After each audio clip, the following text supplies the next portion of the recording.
Hello' everyone, কেনে আছে আপোনালোক? এয়া আমাৰহঁতৰ ঘৰলৈ গ'লোঁ। বিহু বুলি যিহেতু খোৱাটো মেইন নহয়নে ৰাইজ। সেয়া আমাৰহঁতৰ ঘৰত খালোঁ বলোঁ। এয়া খাই বৈ পেলানি এয়া কলেজলৈ আহিলোঁ। কলেজখন যিহেতু আমাৰহঁতৰ ঘৰৰ ওচৰতে, সেয়েহে কলেজখন চালোঁহি এপাক।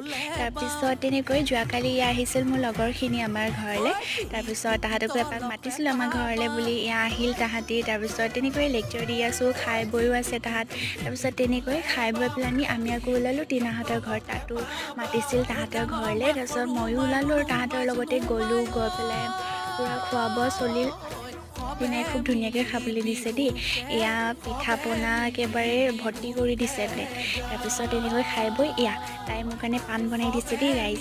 তাৰপিছত তেনেকৈ খুব বেছি ভাল লাগিলে। তাৰপিছত তাই দিলে আমাক এটা উপহাৰ, খুব বেছি মৰম লগা উপহাৰ। তাইলৈ বহুত বহুত ধন্যবাদ। বাৰু আপোনালোকে ক'ত ক'ত ফুৰিছে জনাব দেই, নজনোৱাকৈ নাথাকিব কিন্তু। বাৰু আজিলৈ আহিছোঁ, বাই।